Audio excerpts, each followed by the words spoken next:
हे tension mention घेतलं नाही पाहिजे. अलीकडे टेन्शन नावाचा रोग आलाय, खूप भयानक रोग आहे महाराज. जो बघल तो टेन्शन मध्ये.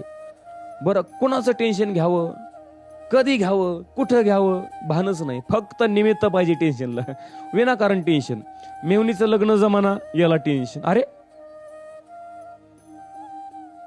बरं, इकडून तिकडून त्या बिचारीचं लग्न झालं, तिला लेकरू बाळ व्हाय नाही, याला टेन्शन. अरे मरतो का तू? काय करायचंय काय तुला? बघन ना ज्याची ते, तुला काय करायचं? टेन्शन. बरं, कुठं घ्यावं याचं भान नाही.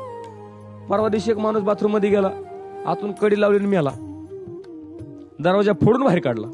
पेपरला बातमी आली, मी विचारलं काय झालं? लोकांनी सांगितलं त्याने टेन्शन घेतलं म्हणे. म्हणलं बाथरूम मध्ये? आरती काय टेन्शन घ्यायची जागा काय येड्या?